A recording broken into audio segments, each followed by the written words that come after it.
right, welcome to everybody to Property Valuation 3, the first session of part 1 of Property Valuation 3 for this afternoon. And before we do basically what we need to do for today, I want us to find out from all of you that are here how things are going. Most importantly, I want to get some feedback about that simple test that you wrote in April. Is it April or May? And yes, can I get some feedback? What were the areas, difficult areas where we need to talk or to do some more revision concerning that short test? Because basically, that's going to be close to what we should expect in June, but much more than that. I think in June we could have much more practical applications in the form of calculations. So what was the experience? How was the taste?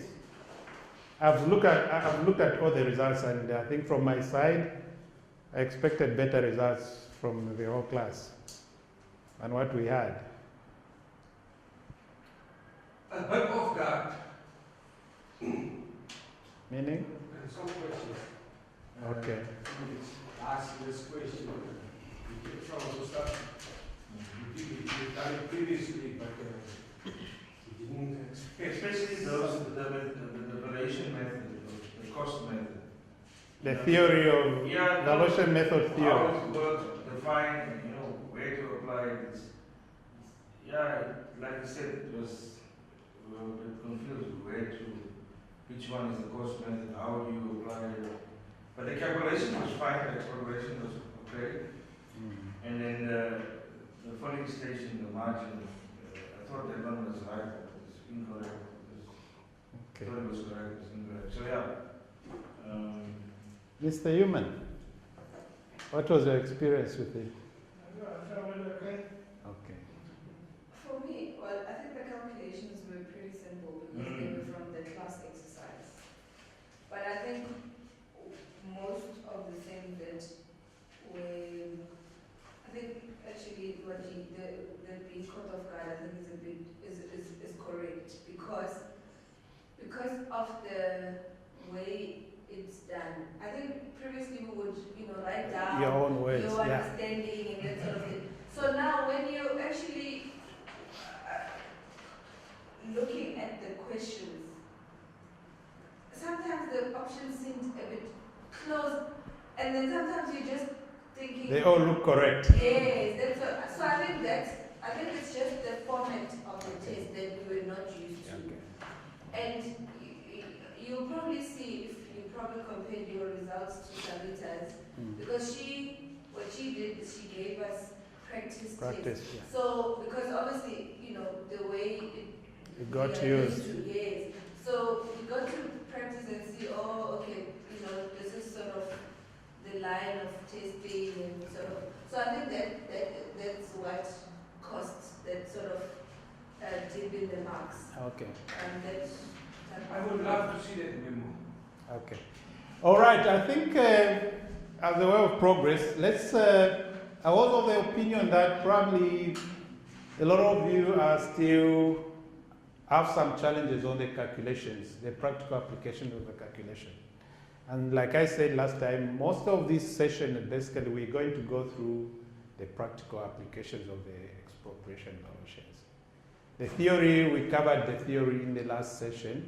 So today, basically, I want us to go through the practical calculations of all the exercises that I've already put up on Blackboard to see exactly if people that still have those challenges and see how those challenges can be probably attended to. So the design of this presentation for the whole of this afternoon, basically, we're just going to go through a set of the class exercises that you already know, which you rather already have, and then I'm going to go through all the calculations in the form of the memorandum that you also already have, so that if you still have a problem concerning those applications, then we could talk about them further. Otherwise, to give a brief overview of what this subject is all about and where we should be at this point in time, in the first session we were talking about the theory of expropriations. So it is believed that we all have a good theoretical understanding of the subject of expropriation. And what we need to remember very, very well is that expropriations are statutory valuations, meaning they are governed by legislations. So for you to correctly do an expropriation valuation, you need to understand clearly the legislations which govern the exercise. So in this instance, you need to understand the provisions of the Expropriation Act number 63 of 1975, specifically section 12, that is the section which governs how expropriations should be done.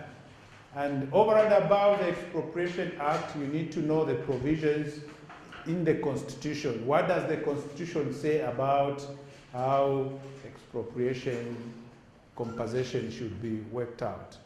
So that is the entire purpose of the expropriation exercise, the theory rather of the expropriation topic. So if we understand that, then we should be able to do any expropriation valuation. So based on the 1975 Act, the factors that you need to consider when determining compensation are basically three things. You need to determine the market value of that property. You need to determine the actual financial loss, which is a direct result of that expropriation. And then to the aggregate of the financial loss and the market value, you need to add what they call soletum, which is worked based on a sliding scale as given in the Act. So basically that's all you need. So then the total amount of compensation is going to be the aggregate of the market value of that property, the actual financial loss suffered by the property owner as a direct result of the expropriation, and then to the aggregate of the two you add soletum. And then, you know, when you talk about expropriation, it sounds like it's a very, very complicated type of exercise. So what complicates the expropriation valuation basically is the breakdown of those three components which make up the total compensation. Market value should not be a big issue for us. When you're determining market value for that property, you need to determine that market value based on using the most appropriate method for that specific type of property. The trouble comes when determining the financial loss, because I think from theory, remember we say that financial loss is not a very, very objective test. It depends on individual circumstances of the person whose property is expropriated. So that is what brings in some element of difficulty to the whole expropriation valuation exercise. And that's the reason why it becomes, the financial loss calculation end up being a very, very subjective matter and being in the long run a very big source of dispute between the expropriating authority and the owner of the property. And then to the aggregate of the financial loss and the market value, then you add soletum. So the severance, where does it fit in the calculation? Severance. Severance, remember in the South African context, the value, the compensation amount, it should be based on only those three things. The South African context, the Act, the Expropriation Act, does not specifically mention severance. But if you could, if you remember, if you look at the notes, where we did a comparative study, severance is used in other places. Otherwise, severance could, in our context, both basically could be form of financial loss and soletum. But Those are the compensatable elements for what I severance. understand about it is that the land is not usable. Yes. So severance. The land is Unusable. severe. Because of expropriation. Exactly. So for that reason, it's going to be compensated for whatever losses the property owner is going to incur because of his inability to fully utilize Yeah. that part of land. That also comes into the financial loss and then the solitary aspect on top of it. So it's, you consider it as, As financial loss. Yeah. I think that's the best description that you give me. because we had this discussion. On the same topic. Okay. Yeah. Okay, so that's basically what we're going to do. So for this class, I want us to, it's a pity if all of us are very comfortable with the calculation of solatium. I'm going to do it just for the sake of those that may not be comfortable, because from the feedback that I'm getting from outside, there are still a lot of people that are confused on how solatium is calculated. So for that reason, I decided to make that our starting point. And what I've done basically is just, I've gotten the same exercise, the questions that I gave you in the test to see exactly how solatium is calculated, so that we know exactly the correct answers. So we are going to just quickly run through these questions and to see where the correct answers were supposed to come from concerning the calculation of solatium. Question number this, and remember also I was having certain questions from students asking on what could be the right answer for question 2, for instance. Remember when we set online assessments, we jumble the questions. So your question 2 would be different from our question 2.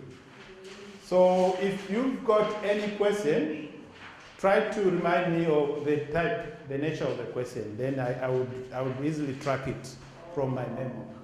Because all the questions are jumbled and it throws different questions at different times to everybody rather.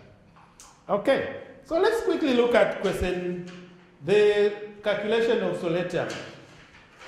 Number 1, remember solatium should be added to the aggregate of the market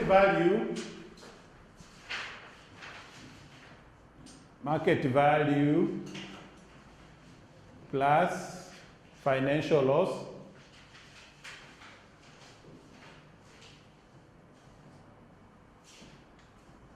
plus solatium gives you the total compensation.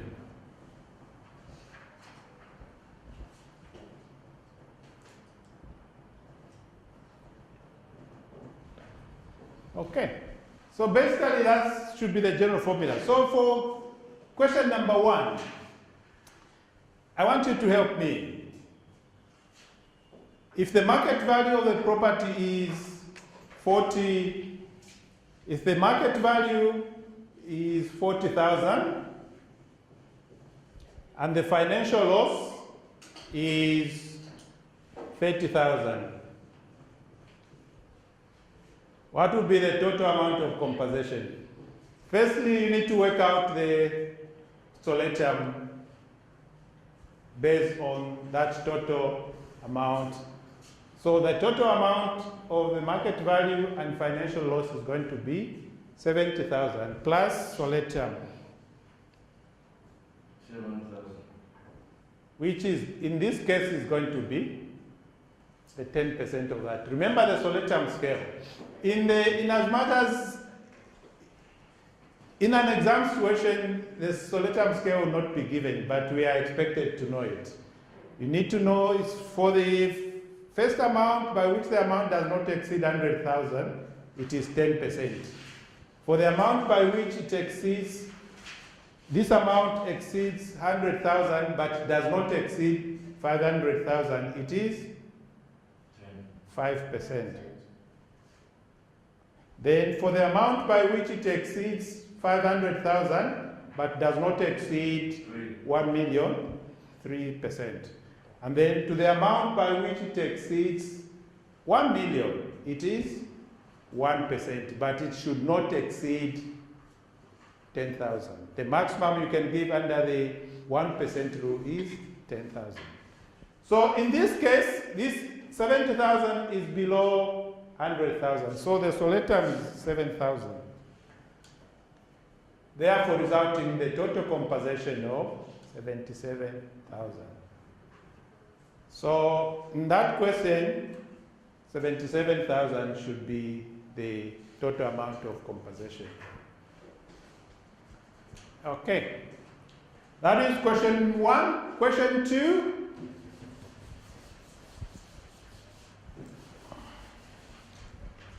Question 2, the market value is 150,000. The financial loss is 100,000. The total amount is 250,000. So what would be our soletum? For the first 100,000 of that amount is going to be 10,000, and which is 10% of the first 100. The next will be 5% of 150,000. You could help me out with that calculation. 7.5. 7,500. Okay. So 7,500 plus 10,000, that will give us 17,500 plus 250,000. That should give us the answer of 267,500.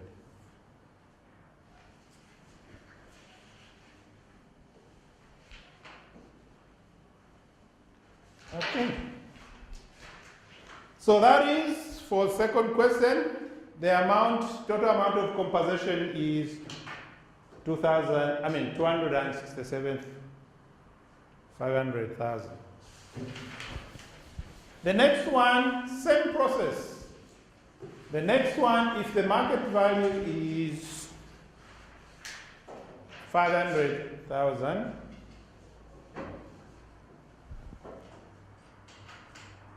and the financial loss is 260,000,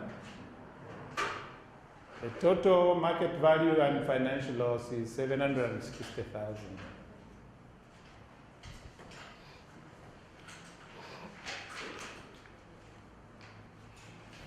The soletum is going to be, on the first 100,000 is 10%, which gives you 10,000. On the next, by the amount by which it exceeds 500 but does not exceed, by the amount by which it exceeds 100,000 but does not exceed 500,000, it's going to be 20,000. It's basically 5% of 400,000. And then what is the balance now from there? It's 3% on what amount? On the amount by which it exceeds 500,000 but does not exceed 1 million. So it's going to be 3% of 260. What is 3% of 260? Those with calculators.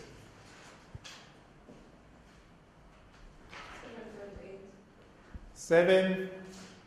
7,800. Yeah, that's 7,000. We will get that one. 7,800. Okay. So if that is 3% of 260, then the total soletum is going to be 30,000 plus 7,800, which will be 37,800.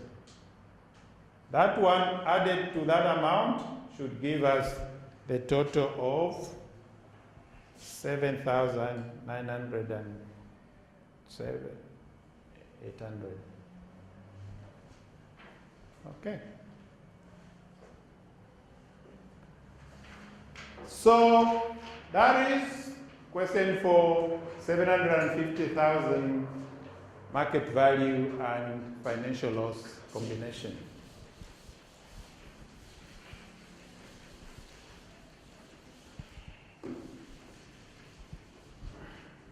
Next is, if the market value is now 1 million and the financial loss is 500,000. That gives us 1,500,000. Okay. So same process. Remember, the scale always starts from the beginning, the 10%.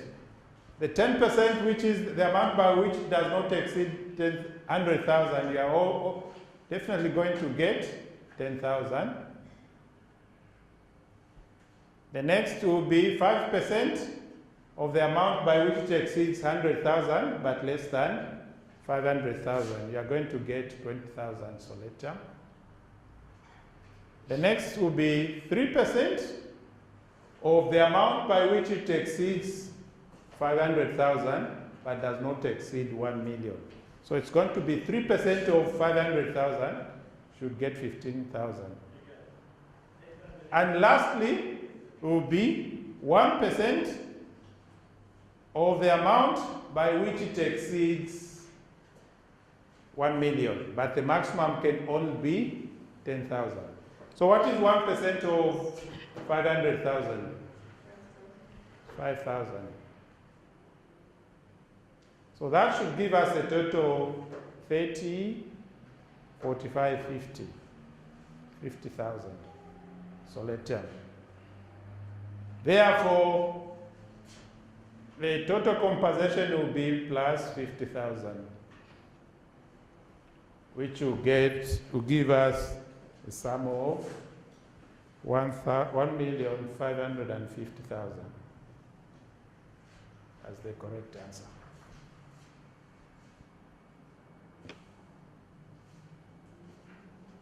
And lastly, the last question was basically just to check that we understand the theory of the solitary calculation on the maximum, what happened, and the maximum compensation or the maximum solitary that can be given for any given property. If the market value is 1,700,000 and the financial loss is 400,000, that will give us a total of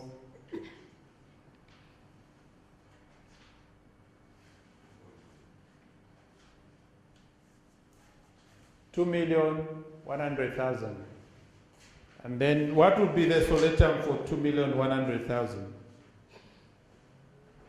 If you need to work it out, or if you know directly, you should know that the maximum that can be given, maximum solitary for any property that is above 2 million is only 55.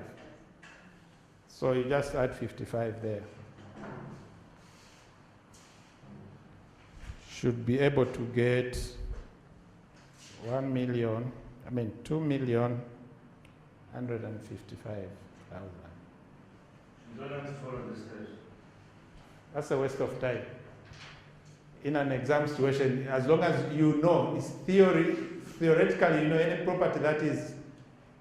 There's a ceiling. Yes. You can't... Yes. So that is basically the ceiling. That's the highest that can be given for any property whose market value and financial loss is above 2 million. You don't give marks for the calculation. In this instance, in a practical step, I mean, if I was examining you like physically, like in Cape Town, or the way we used to, I would give marks. But this is multiple choice, so it's a straightforward answer given. So just save yourself time. Just run to the question, to the answer. So, ladies and gentlemen, basically that's how solitary calculation should be done. I would want to believe this is quite a simple calculation. So if there are still people that are struggling with calculation for Soletam, basically understand the scale first and then know how to correctly apply that scale. Because Soletam is for every expropriation exercise, at least based on the 1975 Act, Soletam must be added. So if you don't work out your Soletam correctly, then your total compensation could be incorrect as well. So please, let's know that. Okay.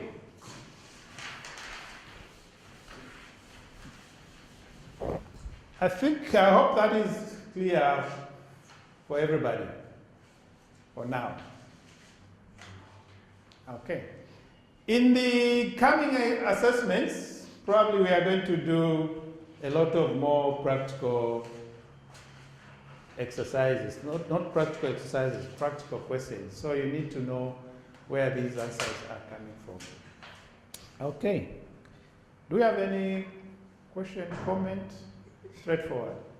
Okay, the next step now, I want us to now look at the class exercises which are posted on Blackboard, and as well as the memoranda. Anybody who doesn't have a copy?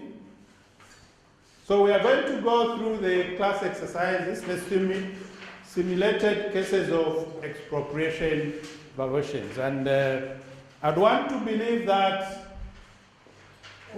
we have all applied our minds to these questions. How many people looked at these questions? And we are all clear with them, eh? They make sense. I hope we are all clear. For those that are not clear, like we said, ladies and gentlemen, normally for this block, all these block sessions, everything, when you come here, everything you will have already gotten everything. So these block sessions are meant to come and ask if you've got anything that you are not clear about. That's when you can bring them up in such sessions. Otherwise, by the time that we meet, I think all of us should have already known what needs to be covered or what we should be covering. So for the sake of those who are still struggling with the exercises, I'm going to go through these exercises, all these exercises today, and I hope after today's presentation, all of us should be clear with all these questions. Question number one is talking about an expropriated piece of farmland where the farm owner now, as a result of the expropriation, is forced to incur extra costs in his travel expenses. And then, because of that, you are asked to determine the amount of compensation which the farm owner should be entitled to. So question number one is very, very easy and just like any other question. The first thing you need to calculate in that question is, basically you need to calculate three things: market value, financial loss, and Soletam. Then that gives you the total compensation. And how do you calculate? First, let's start with the market value of that expropriated piece of land. The expropriated piece of land is only 35 hectares. Okay. So we need to determine the market value of that piece of land. And what method do you use to value agricultural land and developed agricultural land?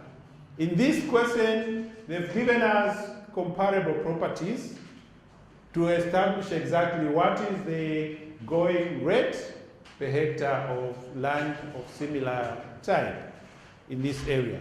So the first thing you need to do is to do a comparable sales analysis. Step one, do a comparable sales analysis. Do a comparable sales analysis of similar land within the given neighborhood. So we've got 4 cells. So you need to analyze exactly what is the unit cost of each of those cells. So cell number 1,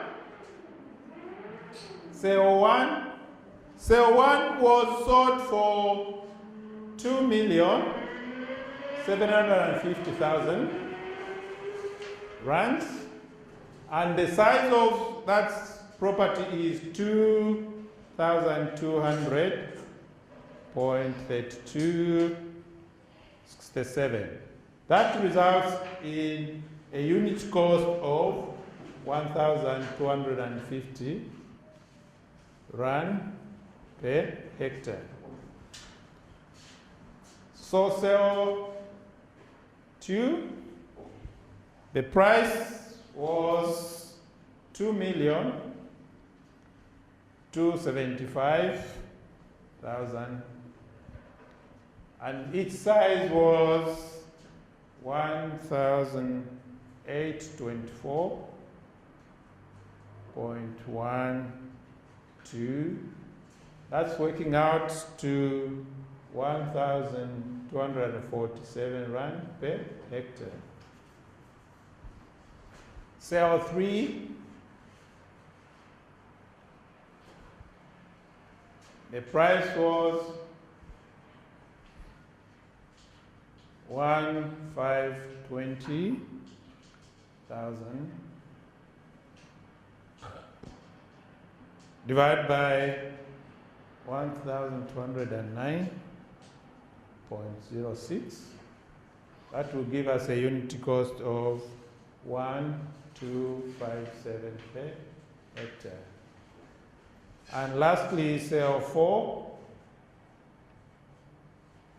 Cell 4 is 3,600,000 divided by 2,892.25.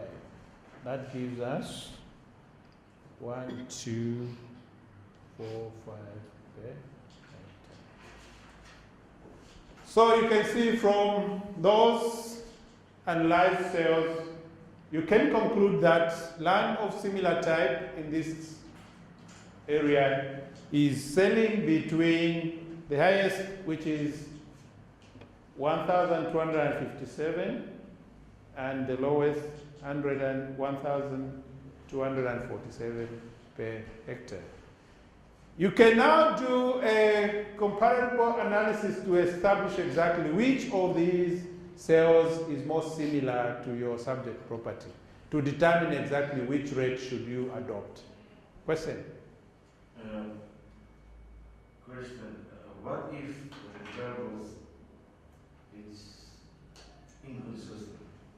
Say 800 versus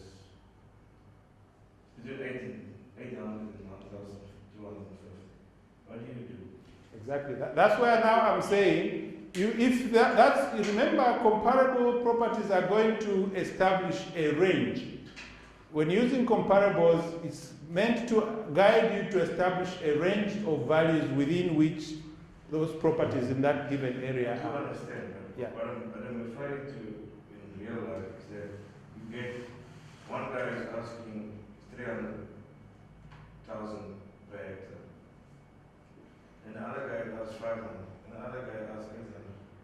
Okay. What do you do? Because for instance, the sales is not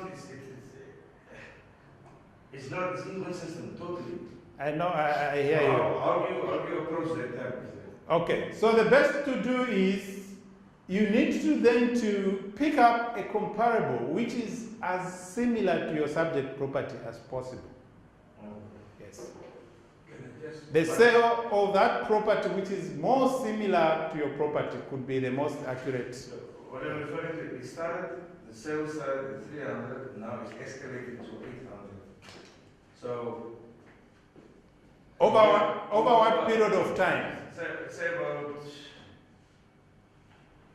less than a year, say 9 months. Okay. So let's add on this. Because expropriation of land. So meaning you must also look at a difference between farmland and plots. Small holdings, and small holdings can have different. You can utilize it for different purposes. If you're going to use it for Okay, I think the answer to that question is in your understanding of what constitutes a comparable property.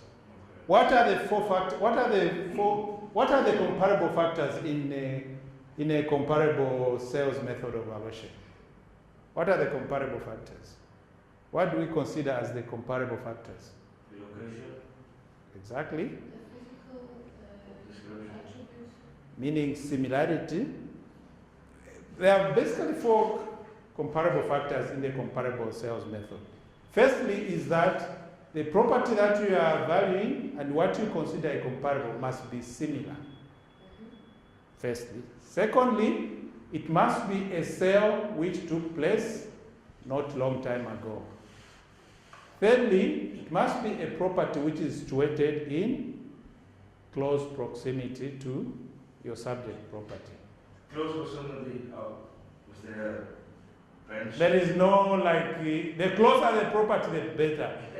There is no like standard rules to say it should be 2 meters or 3 meters from the property. No.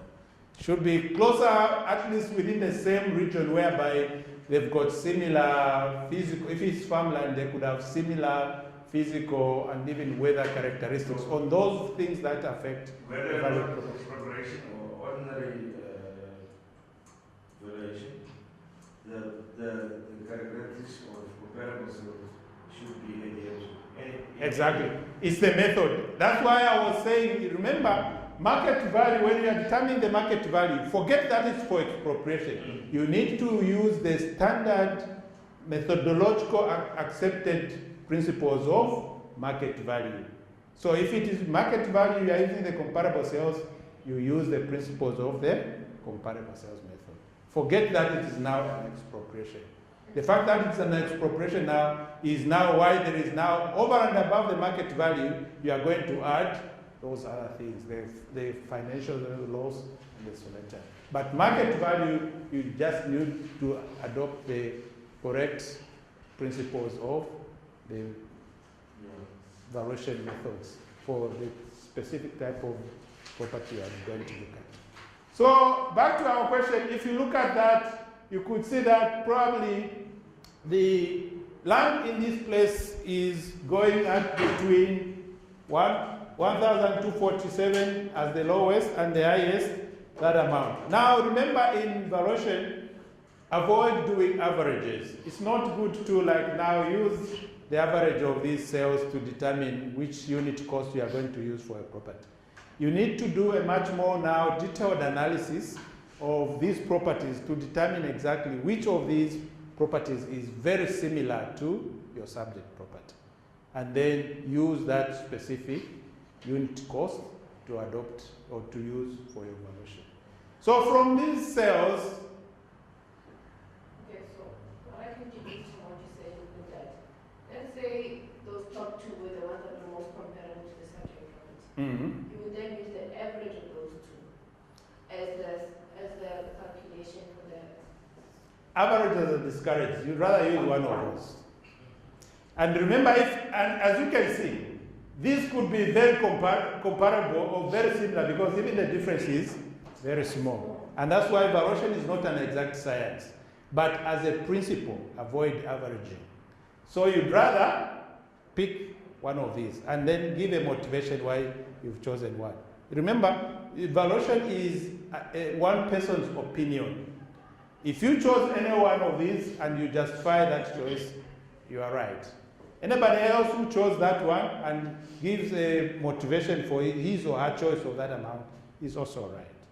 But as a principle, averages are normally discouraged. So that's why we are saying you can see that if properties are really similar, even their unit cost is going to be quite within the same range. Okay. So now from these properties, based on one criteria you'd use for the comparable sales is oftentimes same size properties could attract same unit costs. So the property, the farm which is closer to the size of our farm, I think is between number one and number two. So for that reason, any price that you could use between these could be correct. So in my case, I picked on 1,250 per hectare of land. So that is basically what I used. So the market value is going to be 35 hectares at 1,250. Apparently, that is also the average of these sales. So it's all because they are very, very close. Okay. The size of this. Sorry? The manufacturer, the size. Yes. That's the motivation that I'm looking at actually. And that's the reason why I picked this one. The size in hectares. Yes. Yes. Okay. So that gives us 1,250 per hectare. So the value of the land is going to be 43,750. That's the market value.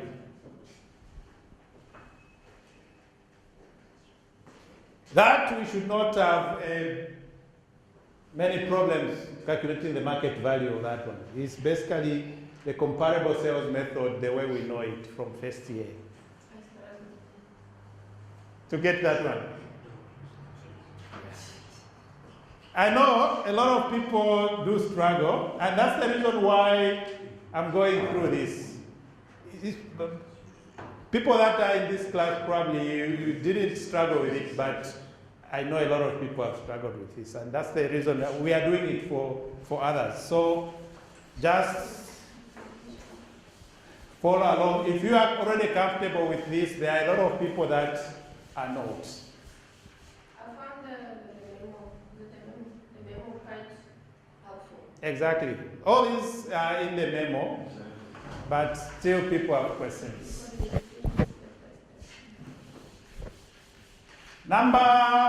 Next step, so we've established that the market value of the expropriated piece of land is 43,750.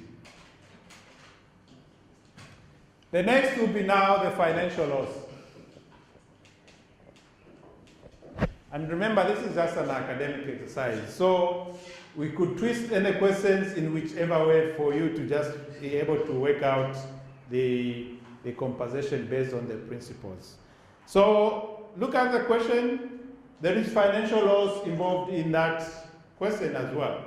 So because of the expropriation, the owner of this farm now has to incur a lot of extra travel costs because his shortest route now is lengthened. So for that reason, he is going to incur some losses in the form of travel costs as well as delivery costs. So that is going to be, you have to calculate those losses again. So next now is financial loss. And financial loss, there are two things. One, travel costs.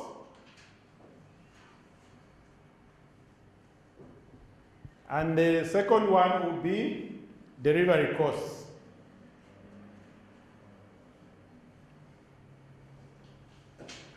So the question is saying, as a result of the expropriation of the piece of his farmland, the farm owner now has to travel 5 kilometers further to reach town.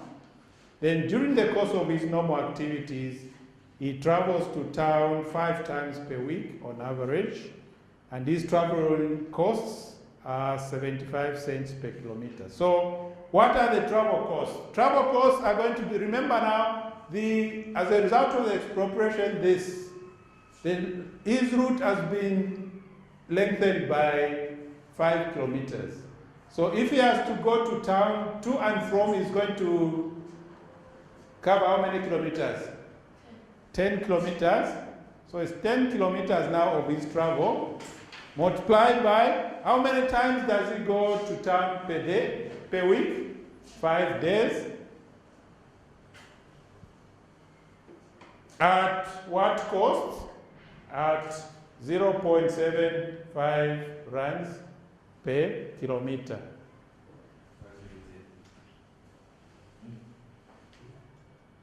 Where's the 10K? The 10 coming from his distance covered.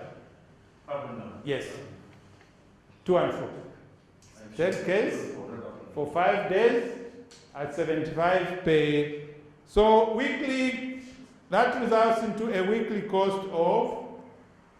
weekly expense of 37 rand and 50 cents per week. Delivery cost also the same, is going to cover 10 kilometers for 2 days per week at how much? At 1 rand 30 cents. That's going to give us 26 rand delivery cost per week. So add this plus that one, we are going to get the total weekly cost of 63 rand and 50 cents. Okay, per week. So we need now to convert that amount, that loss, into perpetuity, just like we do in an income cap method of valuation. So you need to convert that weekly expense into yearly expense. How do we do that? How many weeks are there in a year? Yes. Multiply that by 52. You get now a total expense of 3,302 rand per annum. And then you capitalize that one by his opportunity rate, which is his opportunity cost, which is 15%, 0.15. That will result into the value of, or unit loss of 22,013 in perpetuity. So in life, where would you get the opportunity cost? You need now to do further investigation. Good question. Investigation to do exactly what are the normal returns or discount rates of other similar properties which carry similar risk to property. That's why you talk about the government bonds. You need to do a further research on that one. Yeah. You now use those opportunity costs or discount rates for similar properties which carry similar risks to property. So that is our financial loss.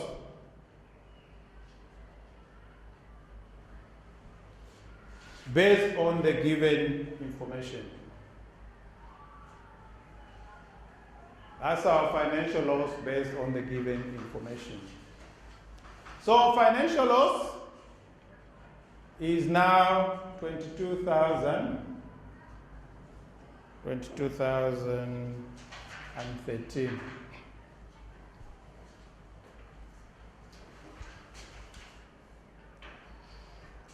So that financial loss and market value gives us a total of 65,763. So to that you add solatium, which will be 6,576, and gives us total compensation amount of 72,339 rands. So that would be the total compensation for the expropriated piece of land. For question number 1. Now remember, the question is also talking about there is another extra piece of land which is also severed now, rendered useless as a result of expropriation. What do you do to that piece of land?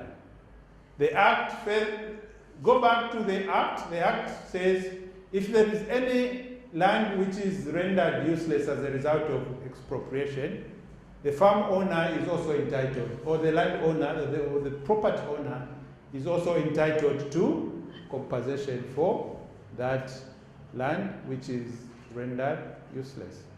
Okay, so that's where now if you could call question B now, for the severed piece of land which is 9 hectares, at the same unit cost of 1,250 per hectare, will give us a market value of 11,250. And also to that one you add the solatium. Though separately, you get 1,125 and gives us the total of 12,375. This is for the severed land.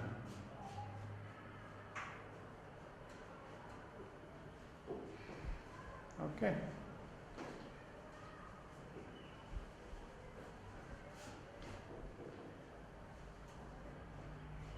So those are the two compensation amounts for that property. For the 35 hectares expropriated piece of land, it is 72,339.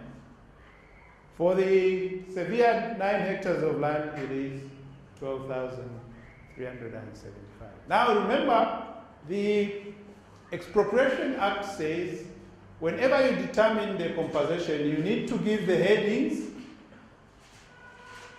to the amounts which is made up of the total compensation. So within this total compensation of 72, you need to break down specifically how much of this is market value, how much of that is financial loss, how much of that is solatium, to give us the total of 72,000.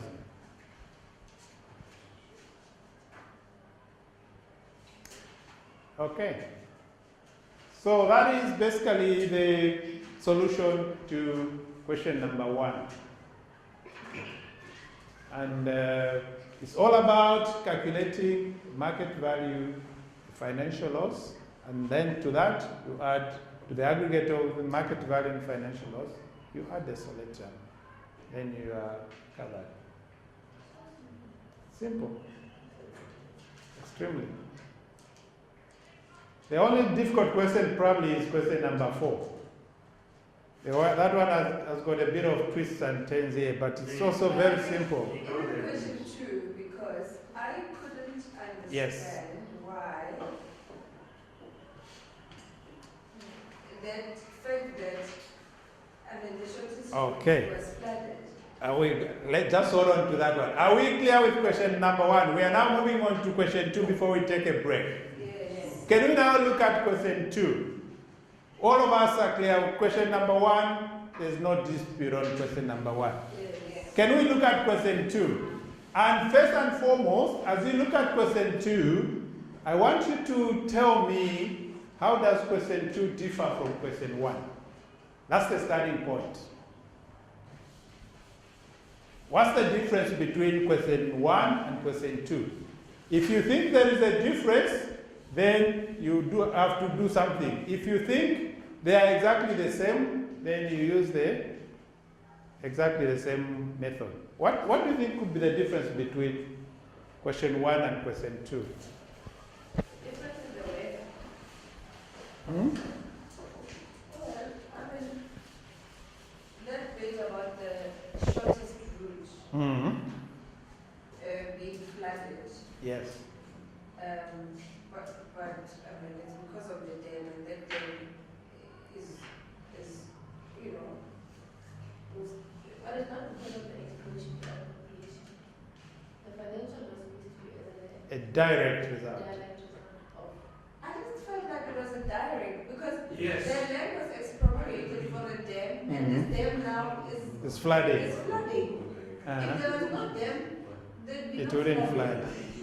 And then I just You thought it's exactly the same. Okay. Wasn't the direct. Exactly. Okay. What's your view? Did you look at it? Yes, I also think it's direct, but I see your calculation says it's zero. Yeah. Is it? Yeah. Okay. Question number 2. Basically, I introduced question number 2 just to bring to you the subjectivity and the complex nature of financial loss calculations in expropriations. The calculation of financial loss is very, very subjective, and it differs from circumstance to circumstance. And apart from just being subjective, it is a very, very contentious matter. And that's the reason why most expropriation matters end up going to court, because there is usually disagreement between the expropriating owner and the owner of the property concerning what constitutes financial loss. So that is basically what is happening in this question number 2. However, the courts, that's why also case law is very, very important to expropriation exercises. Oftentimes you need to back your conclusion with some relevant case law. So one of the principles that have been established through courts is financial loss needs to be a direct result of the expropriation, not a secondary result of the expropriation. So what does that mean?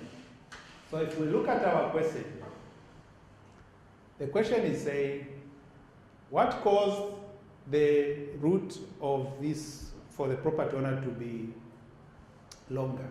Was it the dam or was it the flooding of the dam? No, that's where I don't understand. If you build a dam, doesn't matter how high or is the low laying dam, whatever.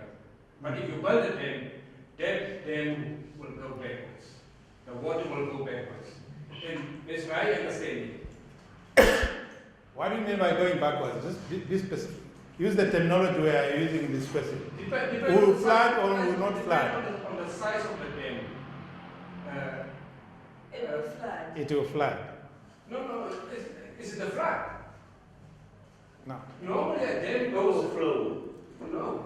Normally, Overflow. if you build a dam, it can go up to 3-5 kilometers up, stream up in the river. Yes. I'm just thinking, look, if you are going to build a dam, Mm-hmm. either way, whether it floods today or when it will flood. I think it's foreseeable. Yes. And if it doesn't flood? I think it's a reasonable Expectation. expectation that a dam will flood. Yeah. So if, for example, that we're saying that the flooding is a secondary cause, Mm-hmm. then he doesn't get compensated for that Because of extra that. distance. I think he should then get compensated for the difference between his shortest route and only those extra. But he is getting directly Impacted because of the flood. Because of that. Okay. So without stressing about this question, basically, the answers are, if you feel the flooding is a direct result of the expropriation, then the farm owner should be compensated. But you need to justify that one to me with relevant case law. Then if you feel the flooding is a secondary effect of the dam, then it does not need to be compensated. You also need to support that with relevant case law. And relevant case law, there is more case law which supports the effect that financial loss should only be a direct result, not secondary result. Okay? So basically that is the solution to question number 2. If you are convinced this is a direct result, then it needs to be compensated. If it is not a direct result, it doesn't deserve any compensation. So the lesson from question number 2 is financial loss only needs to be a loss which is a direct result of the If expropriation. it's Okay, indirect, if it's indirect, You don't have to. It's 0. Yes. Thank you. Yes. Only selected. Yes. That is, so if there is no financial loss, there is no selected. No. There is solicitum to market value. Market value. Yes. Okay, cool. But now, in reality, you wouldn't know that the dam is gonna flood unless you're taking an assumption. But that's not necessarily direct. Exactly. So that was my reasoning to that question. What was that? It's not always that the dam may flood. You don't know that for sure, you just assume Yeah. that they're doing. You understand what I'm saying? Yeah. Yes. But in real life, you won't know that the dam will flood. Yeah. You've been doing this before, Yeah. the land is expropriated. Yes. Okay. You're a rocket engineer, you should foresee that. Yeah. Yeah. So you see that's why this question it raises up all these debates. And the reason to make it this way basically is these are the same debates which even goes in courts. One valuer, one expert witness on the side of the valuer will argue it this way. The other one on the side of the court will argue it that way. So, but in the end, they find a solution. So basically, that's how subjective and the contentious expropriation valuations. The Supreme Court. Yes. If there is any dispute on the total amount of compensation, that's the So court. it's serious business. Big, serious business. Because it's millions, whatever. Yes, it is. Okay, so that is, ladies and gentlemen, that is, I think, our first part of this session, part 1. That's the end of part 1 of this session.